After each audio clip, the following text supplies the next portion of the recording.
Hi, and welcome to the Orion Podcast with Jessa and Laurel. In today's episode, we connect with Vani of DOTURMINDS, a mindful sand art company focused on letting go. We could have listened to her for hours about the journey with sand and its metaphor for life. You can tell when we started to sink in and live in the now. That's Vani's gift to us all. Enjoy. Hey, Laurel. Hey, Jessa. Who is our guest today? We have Vani Shiroor. I did it. Yes.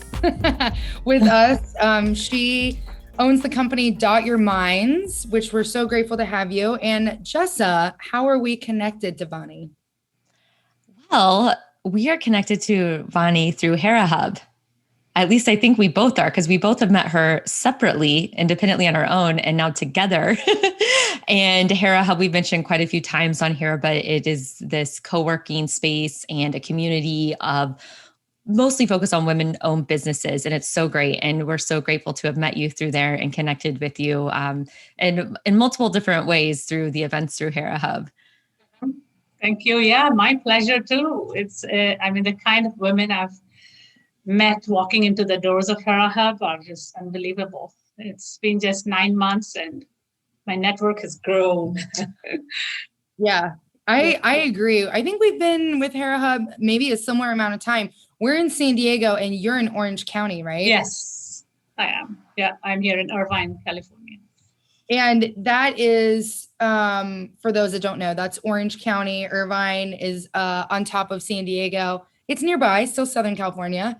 And wanted to know, have you always lived here, or how did you come to Orange County? And tell us a little bit about your beginnings in OC. Beginnings, it was, I landed in the US in 1999, and I've just married and got here. And there is a whole podcast, which I talked to Selena about my arranged marriage, a whole life before. So I'll save that. But we were in Houston, and after 4 years of staying in Houston, it was a flat land.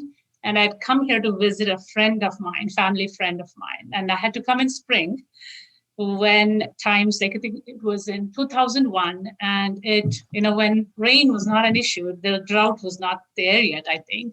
And it was beautiful. The mountains filled with flowers. I went to Catalina and it was like, heaven. I went back, I told my husband, if we have to live there. And he's like, wow, your wish comes true. Within I think a year or so of saying that, I got pregnant and had my daughter, and he got a job right here in Irvine, next to my friend's house. Wow. Interested. Yeah, I think so. I didn't know about manifestation back then, when many years ago, but then I realized now that the wish was so strong, and I think I'm a dreamer, and I must have seen myself here so strongly. And I love mountains, and I always wanted to see a mountain from my window, and that's fulfilled too. So that's perfect. That's how I came about to Irvine, and it's been 20 years now, or 19 years. Yeah, been here all along. That's great. And so what have, and we met you obviously, well, I shouldn't say obviously, but since it was through Hera Hub and your entrepreneurial, your business that you own, DOTURMINDS. And so I guess, what was were you staying home with your daughter? Have you always been entrepreneurial? What's led you to where you are today with DOTURMINDS? As I said, I was always a dreamer. My education I'm a computer science engineer, and it's usually the story of a lot of H-4 dependent visa women, Indian women who come by. We are all highly educated, but we come here and we don't have the visa to work, right? And a lot of times, now that things are changing, we are too above in our education to take up any job available, right? We have a certain niche that we are supposed to be working in, and if not, it's not the right thing to do. So I was in that zone. I was trying to look for computer science jobs for 3 years since I came, but with a visa status, affects the whole job hunt. And that's when I got pregnant with my daughter. And she was born with a medical condition. So that, I think, overtook our lives. It's called epidermolysis bullosa. It's a skin condition where skin peels and doesn't heal. It takes years to heal. And that's, and again, so that story is all in another podcast. I mean, it seems we need to link all these other podcasts. Yes, so I should. We'll attach them together. I bet a lot of listeners will get a lot out of it because I'm really passionate about special needs after I've had my daughter, because she ended up having a trach for breathing. So we were in the midlines between medical needs and special needs because she couldn't speak well initially. And now she's doing great. She's 19. She's in UCLA. So the most of my life was defined by her, or rather, I think she led me into some kind of whatever I know today is because of the journey she led me through. And then I did whatever job came my way in between, anything that could take me out. And one of the focus through all this medical journey was to keep myself sane, bring up a confident young girl, and keep my marriage sane, right? That's those three things was where my focus, and we both worked pretty, I think, really well balanced, my husband and I, and he knew to give me my space. And I always worked on myself no matter what, in a sense, whatever I could find in the 2 hours I had after he came. Like I worked in Target, I've been a substitute teacher, and I even tried another small business when I was a teacher for special needs. I worked with special need kids, and every stage in life had its own reasoning, and it made me the person I am. And working with special needs kids, I think during the time when my daughter had her special needs, that was a beautiful segue into me not self-pitying our life, right? It's like when you work with, my dad always said, it's like, look at people who are worse than you. Like when you feel bad about your situation, you're not the worst. There's always somebody who is suffering way more than you. So don't focus on you. Just look out of you for during those situations. And that helped me when I worked with special needs, with mentally disabled kids. I came back home to my daughter, and she was one of the most reciprocative, she's an intelligent girl. Yeah. And I had to do a lot of medical visits and everything, but I was still thankful, grateful every time I came home. So I think that started defining me and becoming more confident with myself, because I was able to deal with this condition of her. This was just thrown into our laps, right? Like, how do you figure out life after that without still living our life, still traveling, still doing all the normal stuff we are supposed to do? And somehow I got back into computer science and found a job, with a friend of mine who's Shaytech Inc. It was my breakthrough to get back into computer science after my substitute teaching. And that's where I still remember, I talk about it in Felina's thing too, is we were just sitting over dinner and she was like, oh, I want to start this company. I don't know, I just need help. I said, what kind of help? She said, yeah, I need somebody who can code in Java. And, I could do that. And because I had just come back, I had taken a certification, but never been able to use it. And then I just said yes. And she said, are you sure? And she gave me this thick book to read over the weekend. And I just read the whole weekend. And Monday afternoon, the following day, I was in front of her doorstep. I said, oh, I'm done. So what next? And she's like, whoa, wait, what are you saying? I'm like, no, you asked me to read this up. I'm ready. Like, what do you want me to do? How can I help you? And that's how it began. So I'm kind of fearless that way. It's like, yeah. I just take it up. It takes that entrepreneurial spirit yes. to be confident enough to go, yeah, I can do this. And what I really liked is that you were like, yes, I'll give this a try. And then you studied and you're like, I got it. No problem. What do you need done? And I feel like that's a defining characteristic of many entrepreneurs is They're like, whatever it takes to like get this thing done, Yeah. I'll get it done. And so was your friend's business around this mindfulness art, or was No, it a no, different business? Yeah. not at all. That was completely information technology. It was something called CRM. It's called Content Management System, CMS, where we just worked for different companies like Arbonne, and we built that software for them for managing their websites. It's all a back end stuff. So it was completely IT. I was project managing. I was QA. Like that's another professional side of me. If you go to my LinkedIn, you'll see that side of me. And all throughout this journey, I think one thing that kept coming back always is that something didn't feel like the connection wasn't coming, right? Anytime. And I was always in search of this connection. Something didn't feel right. Why? And listened to a lot of podcasts and a lot of these motivational speakings, a lot of gurus talking about life in general. And maybe because we are around that medical, when I'm in those hospitals, it's like a whole day of wait. Like we go every 2-3 months, we got to go in and dilate her trach.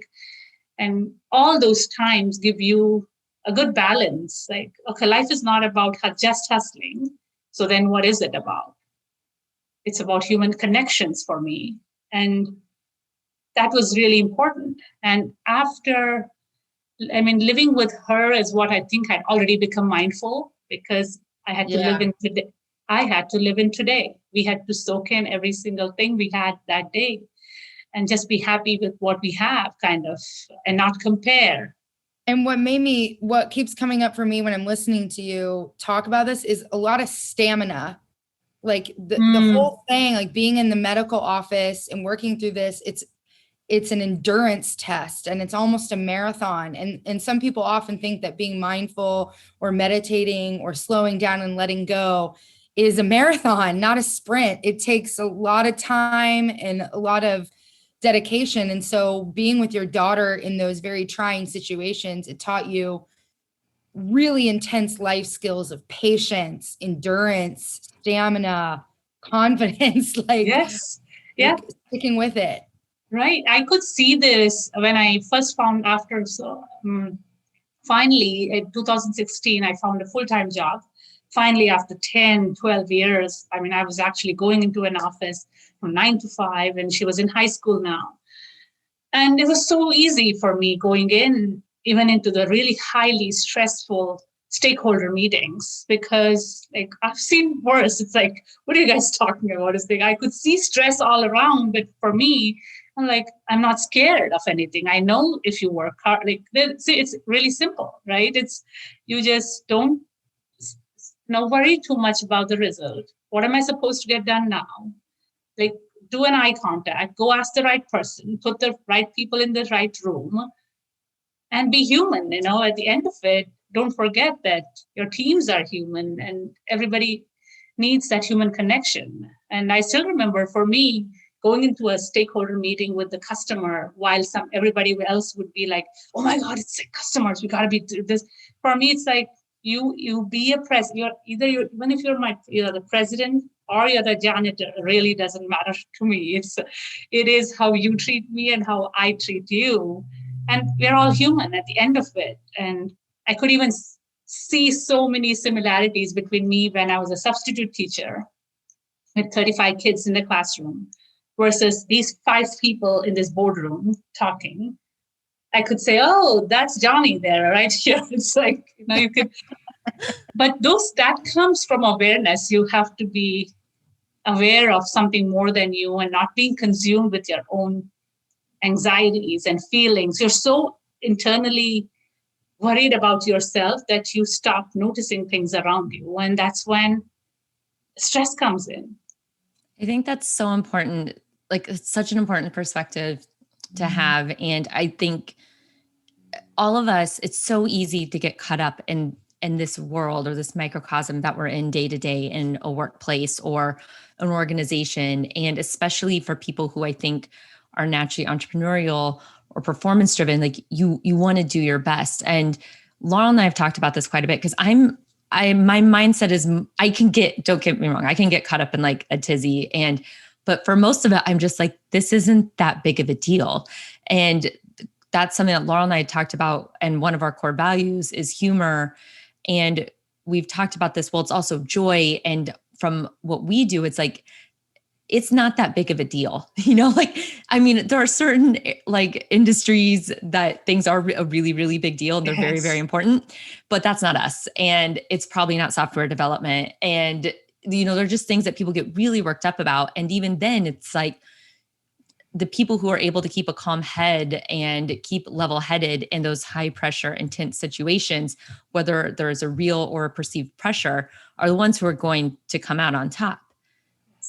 And especially for leaders, I think leaders need to recognize this more than anybody, because your team feeds off the energy that you're putting out.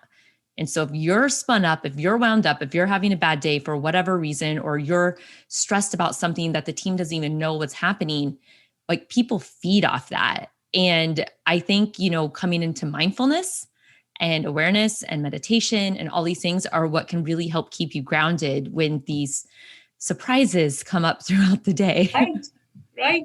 It's so simple. Like today, I was at Hera Hub. One of our friends there, she had like three calls at the same time. Somebody was calling her, and I went to her. I said, "Oh, so and so wants to talk to you," and I'm amazed at how composed she was. I knew she wanted to just slap me right there because she already had so many things on her plate.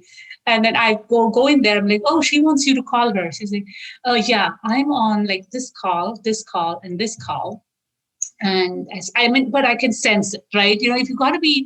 If I was consumed with my own stress, I would not have sensed what's going on. I'm like, okay, she needs her space. I'm like, okay, call her when you're done. And then I left the space. But she too did not react extensively, like, that if she had all the reasons in a way, like I've seen my managers do that, but it's that composure that you talk about. And a lot of us women are amazing at that. Like we can handle pressure like nobody's business.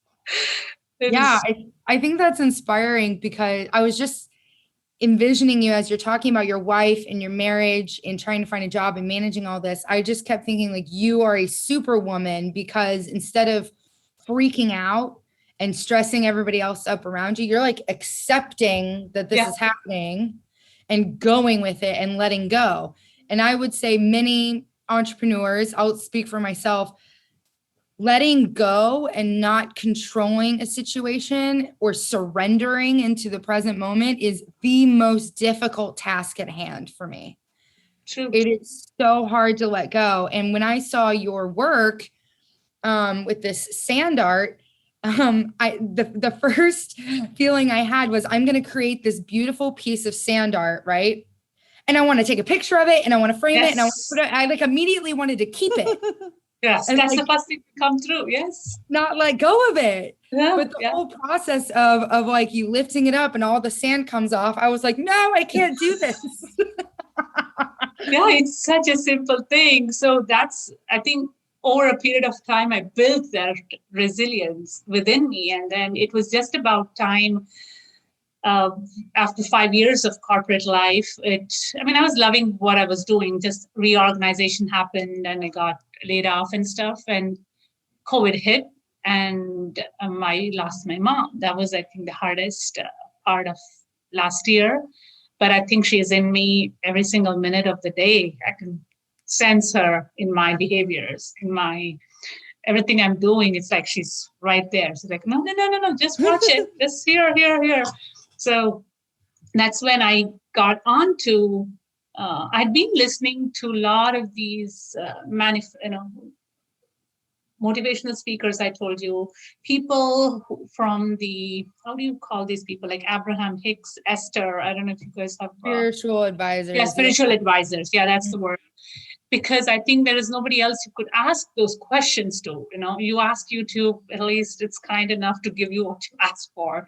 And so you just keep listening and deciphering everything that's being said into your own language. That's why you can hire 100 coaches unless you know how to coach yourself. It's going to be of no use. So it's that self-talk I wanted to change in my head, right? That's my constant struggle. It's like, nope, that's not how you got to speak to yourself. Change it. So I'd been doing that. Now I wanted to, understand this, what do you say, is being taught by somebody, right? You need a guru for somebody teaching you these things. So one of them was mindfulness practitioner course I took in last year. And that opened my eyes about what I was already doing, putting it in terms of pillars. There are 7 pillars of mindfulness. And any day when you're stressed or any of these behaviors that are not working for you, if you could use one of those 7 pillars, we can talk more about that in a bit, but that's all you need, because brain is so unbelievably massive in the sense of information it can hold. It's not even one lifetime is enough to pick it, right? And so you need the tools. That's why you need tools to live by, and mindfulness is one of those tools.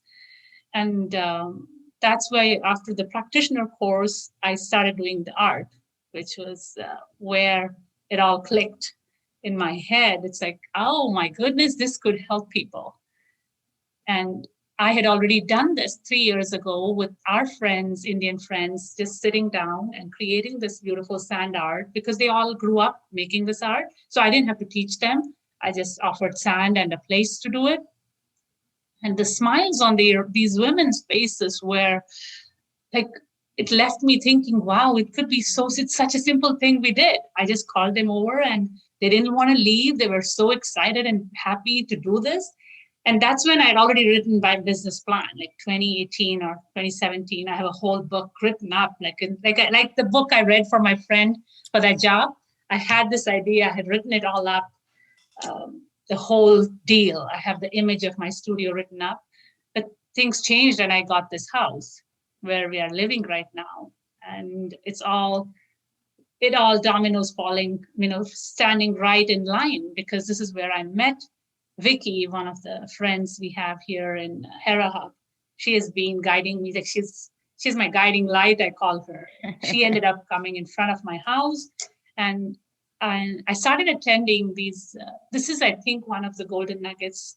If anybody ever, we are a lot of women, a lot of us are in that path of, I know this is not right. I should not be doing 9 to 5. I know I have this dream, a sewing company, something of that sort, but don't give that up, right? And of course, you can't give up your 9 to 5. You need a roof over your head. So if you could find these meetup groups like Hera Hub or some kind of place, that's what happened to me with Vicky. This neighborhood I came in had a business connect group. And I knew there was a calling somewhere. It may not be today. It may not even be in this lifetime. Who knows? But I said, okay, all I could do is just feed her a little bit of taste of what it is to do business, right? The best way is to hang out with people who are doing what you want to do and see how it feels like. Yeah, like absorb it. Yeah, because it's the same with, I tell my friends to always share what they do on Facebook and social media, because I can't be on top of Everest. I can't visit every city. At least we'll look at it from others' eyes, right? You can't do it all. That's why, again, human connections are important, right? I see this place through your eye, and I'm happy that, oh, wow, that looks great. That's fine. I can't be there. That's okay. I'm not sad. But that's how I started attending those business connect groups. I had no business, nothing. It was just sitting there and listening to these stories of few women, men, and trying over and over. But there is a soap lady, and she's still figuring out the cover for it. And then she's like, every time we met every month, she kept getting these new soaps she created. And I'm like, oh my God, when are you going to launch in my head? But then now I know, like if people ask me, I don't know if I've launched. It's a process. It is. And I think what you just said is so helpful. And I hope that's something that, I'll say this hopefully is a takeaway, is that you don't have to have a business to talk to people about starting a business. if you are interested in doing something new with your career, if you're interested in starting a business, and I think that my perspective is that, because I'm launching my Shirt Sauna project, is that forever it's like, okay, you need your pitch deck, you need the MVP, you need like, angel funding, like Series A, all these like business words. And it was so intimidating. And I started like, like probably 5 or 6 years ago when Shirt Sauna was just this tiny, teeny little like seedling in my head. I just started going to San Diego Startup Week. I'm like, well, I need to learn somewhere. And so I would go there, and I kind of same as you. I kind of knew I wanted to do something that was kind of in the Shirt Sauna direction, but I just was like, screw it, whatever. I'm here. I put Shirt Sauna as my business on my business like name tag. And I just went out there and I learned a lot. And I learned some of the terms and terminologies. I met some people that I never connected with outside of there, but it kind of, I was afraid to do that, but I still did it. And people, especially in the entrepreneurship community, and especially in some of the communities that we know, like the ones people been there, like, don't be afraid to just say like, I have an idea, I want to do it. And if you're getting shut down, try someone else. Like, that doesn't mean it's just like that person, they're a jerk. They're hung up in their own stuff. Ignore them. Come find us. We'll help. Right. It's the business I think what you said about this entrepreneurial world, the sisterhood that comes with it, it's unbelievable. There's no competition. We all come from an abundant feeling that, if I say this idea out, I know somebody's going to capture it. That was initially, but it's this world is so embracing of all the newcomers. That's exactly what I feel with Hera Hub and this other group I'm part of called Integrous Women. It's a social entrepreneurship, and all these women, you can just say whatever you feel like, and somebody will be there to catch you, or there's nobody shunning you for saying that out loud. Unlike if you're in a corporate world in a team, I'm like, oh my God, I just said that, I'm going to lose my job. Yeah. And I think, sorry, Laurel, I was going to say too, something you just said about sharing your idea. So I had gotten advice for years saying, do you have this trademark? Do you have this copyrighted?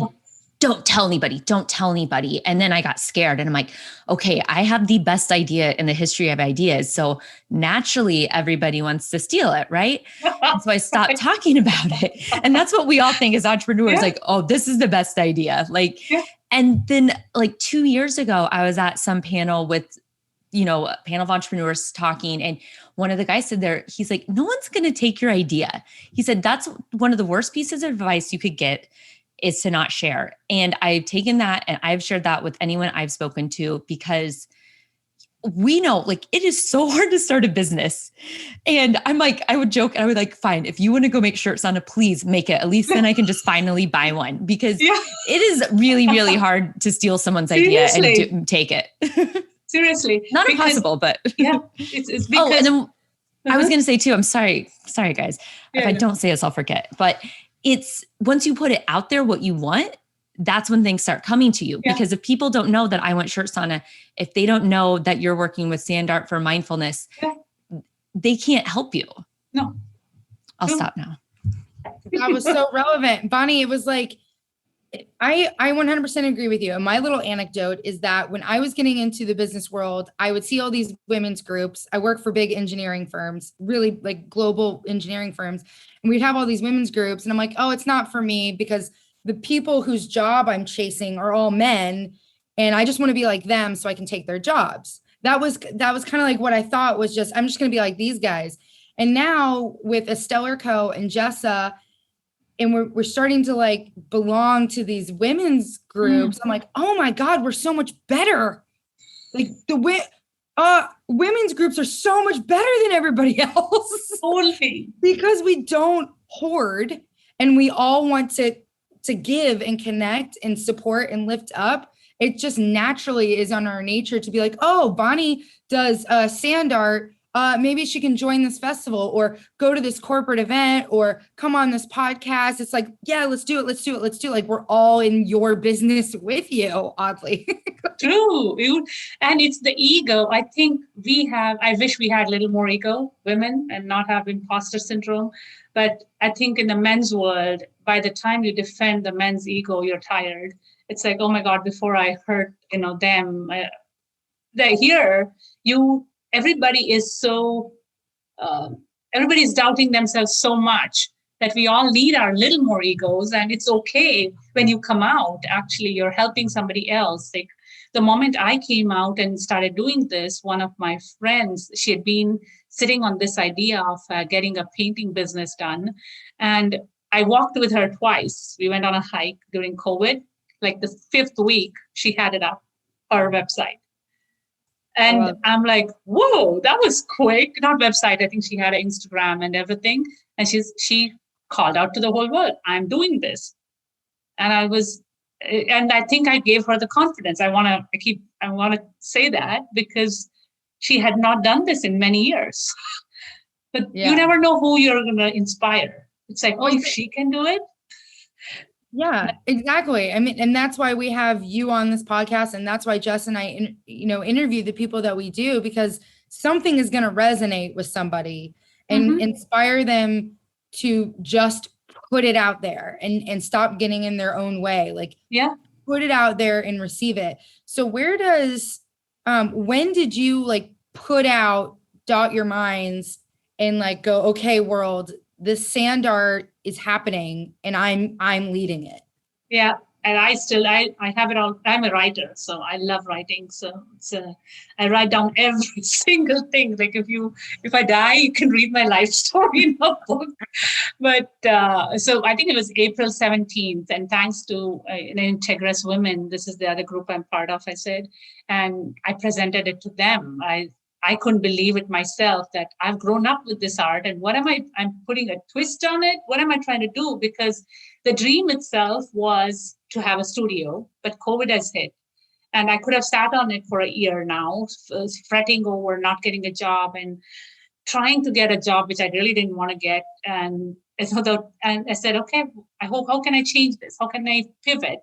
Because sand and art, these things have to be done in person. I want to experience that expression, what people have, and create that space for them. That's where I get my joy too. But then I said, okay, how can I do this? Oh, there's virtual world. Oh, this is a pencil art, like this one. Like, so this is it, right? I cannot show it. Where is it? The background, you can't see it. Yeah, there, right? So I could do this online. So the first thing was for me to come out and start believing in myself. So I gathered these women, created my event brides. And I think one of the first events, I think it was almost 17 people showed up. And that's good.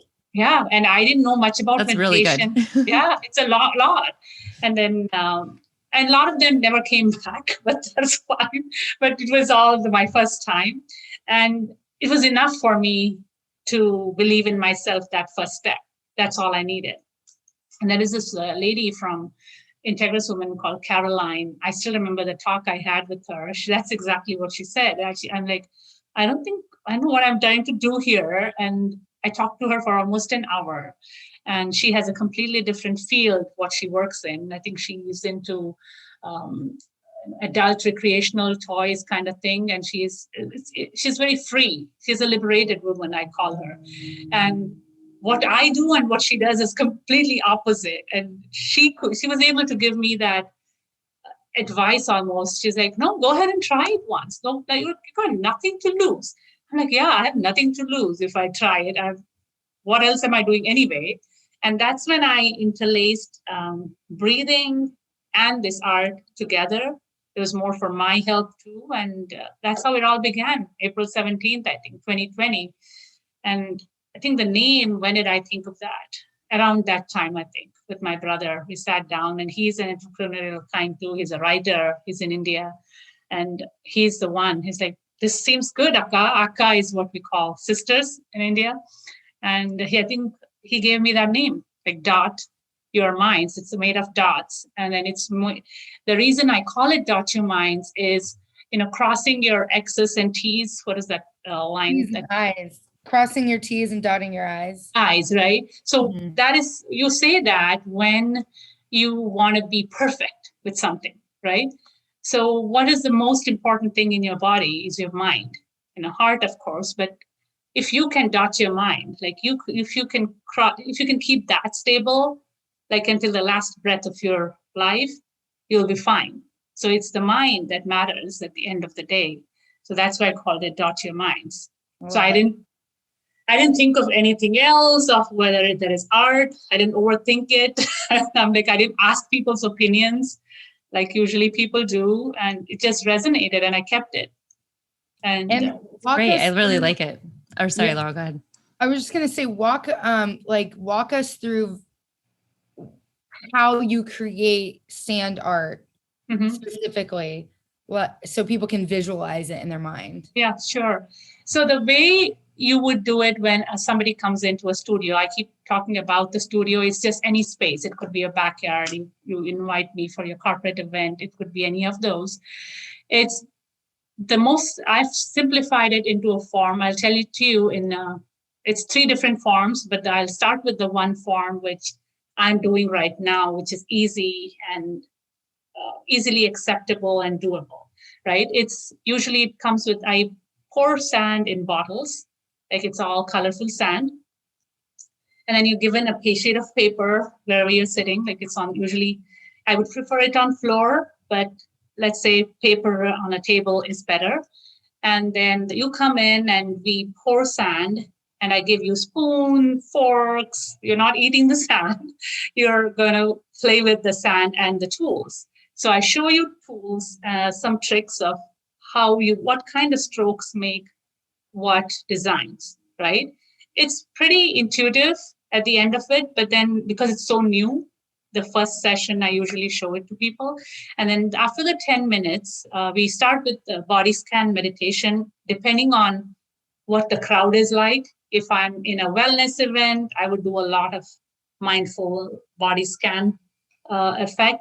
If not, I just show it to you. And this is mostly testing your attention span and your skill of listening and hearing, right? And then once I show you the art, it's all up to you.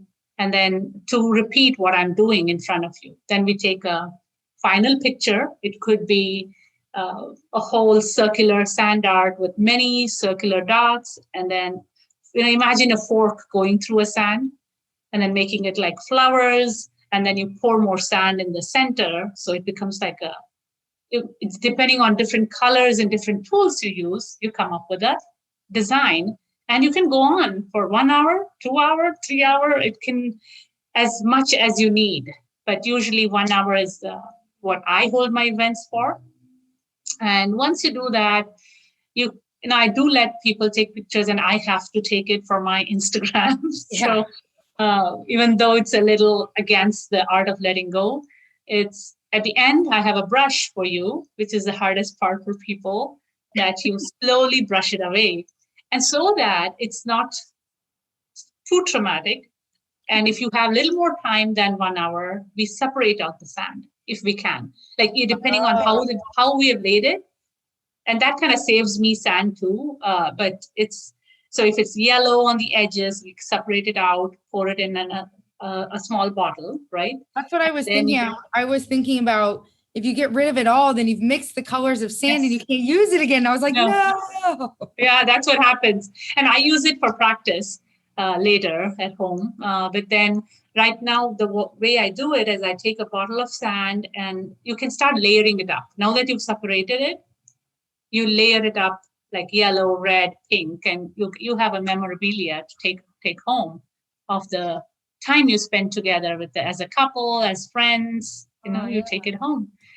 And yeah, I was just going to ask, sorry if I'm, please continue. But what I was going to ask for after this is like, what type of events, what are some ideas for events? Because I have like 5 in my head, but I'm like, well.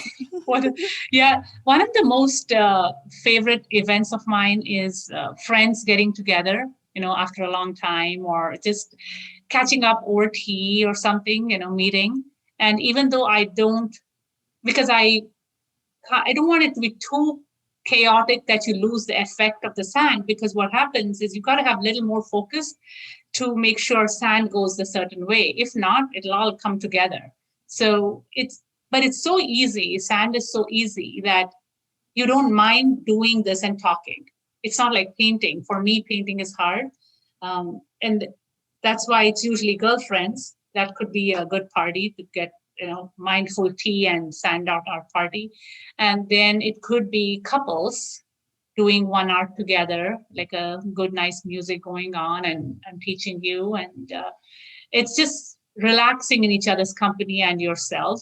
That's how I look at that. And it could be the most, because I've come from corporate, I'm a scrum master, I'm a project manager. I understand what stress teams go through. And I used to be part of a fun committee. I know that that's so important for teams to mingle and meet in a different environment that's easy and not judging. Because with painting, what happens is that your friend can see that you can't paint, right? You're still judging each other. Yeah. And you're scared to do a mistake because it stays with you, right? Oh my God, I got to take this horrible painting home. I'm like, I just need to throw it away. They're all in my basement. Yeah. So, but with sand, that's not the case. Like, if you know that it's not going with you, and if you don't want to take a picture, if it's bad enough, it cannot, I promise you, it cannot be bad. I've noticed that. Like, the more relaxed you are and you flow with the strokes, and say you're not exactly copying what I'm saying too, you're still making a beautiful piece of art. Yeah, I think this is exactly as you're talking. I'm like, well, to me, I'm like, duh, like corporate teams, because especially now with everyone have been separated for so long with COVID, and now offices, at least in California, other places I know probably are a little sooner, but like people going back to the office, like this seems like the perfect time and way for people to reconnect. And because it was a big shift to stay home, the pandemic, and now it's a big shift to go back to like that standard 9 to 5. And so having something, that grounding, like exercise that you connect with your team over, just, I don't know, it seems like a no-brainer.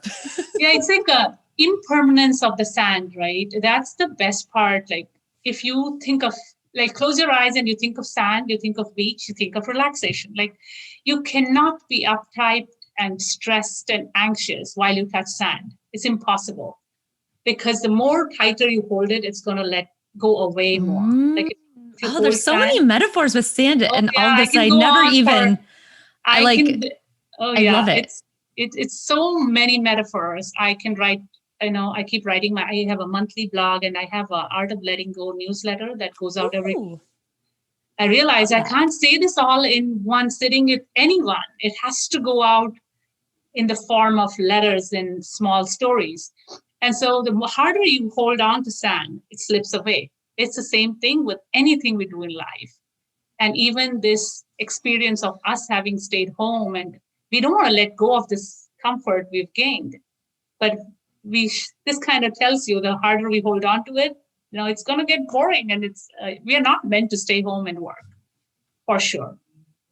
Yeah, and I feel like part of my life, I'm building this project, like this big power plant in the ground, and us engineers, like, we're stressed out and we're doing like very, very detailed work. And now I'm just envisioning like my CEO and my COO doing sand art. And I'm like, I have to get these guys. Yes, that's true. Sand art. I feel like it would just release us all from the stress of building and capital raise and deadlines and timelines and money and paying people and hiring and just, Yeah, it's too much and the moment you can imagine, like, say you have a stressed out marriage or a family, right? And you're coming together to do a puzzle, right? Puzzle is like you're still stressed out to look for things. For painting, for me, it's like, it's still, again, I said it because it leaves you with that image that I can't do this. That's how a lot of us are not artists. But with sand, it's like, that's the first thought you'll get is, what have I got to lose? It's sand. Come on. It's like so easy. It's like, who can mess up sand. And you at least are willing to try, and you loosen up all of a sudden. And now you're amongst your CEO friends or your managers or your teammates whom you're frustrated with, right? You're sitting next to them. But because you're dealing with sand and you're watching him or her do that, just the swirls in sand, being a kid, not worried, because you can't possibly control sand, right? It's the idea of us thinking that we can control the outcomes is what makes us stressed. That's humbling. Right? Yeah. Isn't it kind of, for lack of a better word, it's almost ridiculous, right? Yeah. It kind of shows you like, this is all so ridiculous. Yeah. I feel more at peace just having this conversation. And I'm not joking. Like when I started, I'm like, okay, let's do it. How are we going to do this podcast efficiently? And now I'm like, sand, yes. Those little grains, how much sand is there in the world? Yeah, it's like, sand is everything, isn't it? Yeah, like, it is. It's like that. It's the texture and just the thought of it. And as you said, the metaphors that it can lead to, the moment people sit down and start thinking, like somebody else in the last event, Saturday, I had one of my first 16 women trying this at the same time. That's the latest reel you would have seen from a friend of mine, Anne. She's designing these retreats for women. And I was part of that. And one of the women, she said, oh my God, I think you can tell so many things just by the way we're playing with sand, can't you? I'm like, yep, I could tell every person's nature just by looking at how they're approaching the way they're doing this art. Because some of them want to control, they're so stressed. Oh my God, why the heck is sand going all over the place? It's not doing what I want it to do. And somebody else is like so relaxed. Oh, forget it. It's not good. I can't control it. And she's just moving the cup all over the place. And oh my gosh. Sorry. This is like, when you're talking about this, it's reminding me of our friends at XQ. We've had them, they're advisors to us, and they're out of Irvine. Oh. And except they do like the DISC personality assessments, and they walk into a room, and after, they see your personality profile, and they're like, this person's going to want to talk for 10 minutes before the meeting. This person's not going to say a word during the meeting. This person's going to dominate the meeting. So I feel like we should introduce you to them, because then this exercise would be such a great way to show how the DISC profile plays out. Yeah.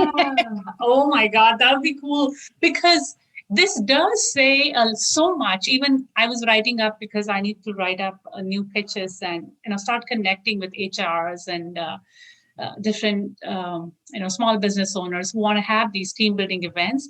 So I was designing this team game, kind of, almost not even game, for say a manager wants to hire, right? They never get an insight, especially because they've been sitting at home and they haven't seen each other.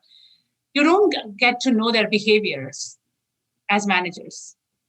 And there are some really heartfelt, really kind human managers out there who want to be meaningful, who want to make a meaningful difference in their employees' life, not just get work done. So for those kind of people, so just giving the sand and just watching other team members work with their sand art gives you insight into, this person is attention to detail. This person is getting stressed out with something new. And this person is trying to control the sand. And this other person is ready to learn something new and ready to fail, right? There's so much you can learn as managers. And the same thing with teams. Within their teams, it's like, if I still have to design those, the whole thing. But there's so much you can learn, and all this while you're getting relaxed. I think that Jessa's hit the nail on the head with the XQ Innovation Connection, because the work they do, there's, I think, 30 million data sets they have in their database of personality types. And the reports that we get out of their work are like 40, 45 pages long, and none of them are alike. So you have this unique set of knowledge and information. And if somehow, like Jessa said, you're able to connect team building and sand art into this DISC profile, it helps you organize the right personality people in the right seats. Like if if somebody's like, oh, hey, let's do this part of this pink sand. If we do the pink sand first before the yellow sand, then you know that person is a great team leader or problem solver. And if another person is like sitting back and holding space and like letting everybody do it and then slowly encouraging, you know, that person's great at holding space for others and they would thrive in that role. Just be such, I know I always laugh because like half of our podcast end in like a borderline business development call where we're like, okay, you should talk to this person. I think this would be a good idea. But yet like, okay, again, I don't want to hammer this point home too hard, but it would be so great to see it in action. So it's like you get these reports and it's like, okay, this is like your profile and this is what you are. But to have like this actual activity that shows the expression of that, where everyone in a group could see it happening at the same time. And it's like, same time. Oh, this is what these profiles mean. Like, and this is how I can best work with other people. And it's all okay. Like the greatest thing learning about it is everybody's different and it's great. So like I don't need to put myself in situations if I'm not ready to hold space for somebody, I don't need to be hired in that role. Like if I'm a pioneer and a driver, like hire me in that role. Because if there's somebody that's really, really, really opinionated or forceful, you don't want them in a role that doesn't fulfill that personality, and then you're just keeping them down. True, and then it's on a solo level too. So if you don't, even if you take all the teams out, right? Even yourself as an individual, finally it comes down to mindful awareness of that's, I think, takeaway number 2 is, okay, I do the standard, you come with me for 1 hour. Maybe you were, kind enough and you get this, the newsletter from me, but what next, right? What next? But I need you to take the awareness that comes as you do this activity. And then maybe, attend, I want to keep giving workshops. Hopefully in July, I'll give at least I'll start with one of how do you live mindfully on a day-to-day basis? How do I take this learning on my every hour, every minute, every second living so that I feel alive and joyful doing whatever I'm doing, right? Because life is happening right now with you and me. Our 1 hour of our life is happening right now. It's not between the vacations, or it's not between the weekends. It's not all. It's right here, like right now. So if we can keep pulling ourselves into that, like that awareness light, if we can keep, keep it turned on, so that way you're not reactionary. You will be, I guess, but at least you're aware that, oh, I'm a reactionary. Oh, this is just a thought that I'm worrying. If you can put that thin mindfulness, that's what it does to you, is puts that thin film around you, like a 1-inch border, perhaps, gives you that space to think. But to get there, it's a practice. It's a everyday practice. And this sand art tool, it's just a tool, because it lets you, and anything to that extent that flows, right? Something that you can go in a flow. That's why cycling feels so good. That's why exercise feels so good, because you are in a flow, and that's when you're pausing. You're actually for me, the biggest analogy I use is paddleboarding, right? It's when you're paddleboarding, the waves are like your thoughts, right? It's going to keep coming, it's going to keep go on and on. But then if that paddleboard is your mind and you're standing on top of it, how do you stay standing? By not paying attention to the waves that are coming, but to how you can stay stable on that paddleboard. And so if we can capture that core within ourselves and not let go of that, and a lot of times in a day, I feel the shift and I know, oh God, it's like, I'm shifting. No, it doesn't feel good. A breath here, now, water, food. What do I need? There is something, what do I need? So it's one of those. But then to get to that awareness, I used to be way more reactionary. I would just snap at, like nobody's business. But I've worked on myself so much that I don't, at least I should ask my daughter, but still, I don't snap so much anymore.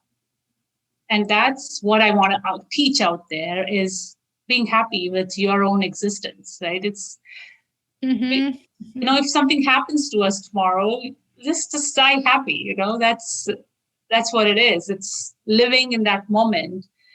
And and giving ourselves the permission, like you said, it's to do those mistakes as we are making the sand.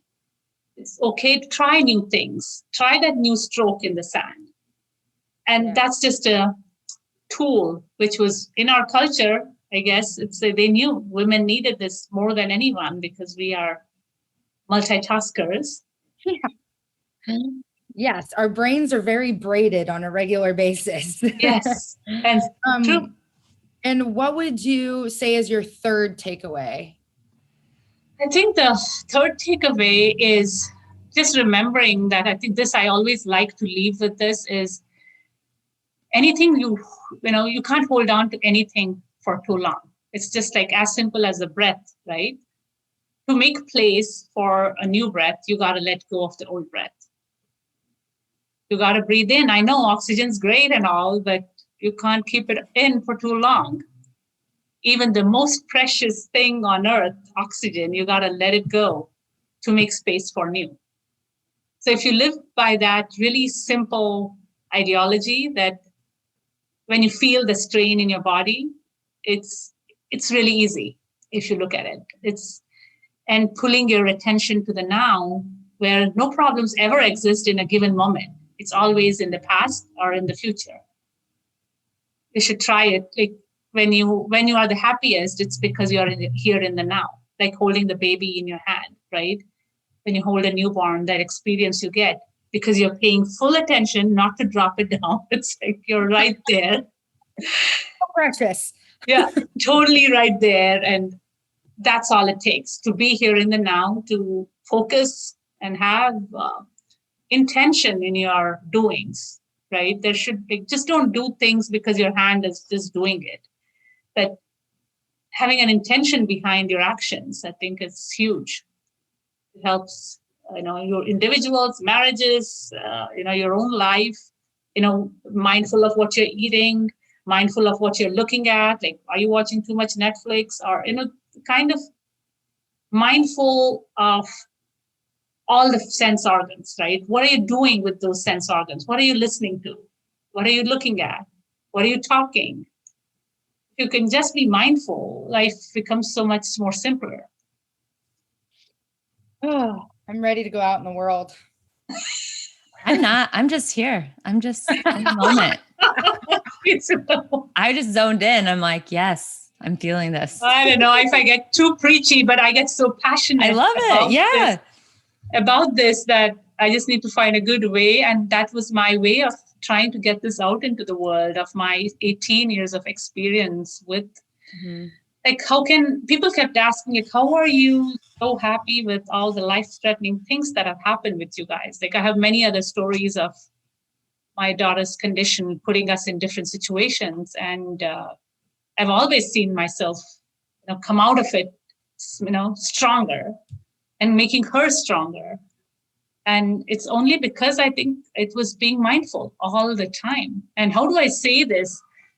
How do I teach this? Or I feel like I owe it to the world to tell that this is powerful.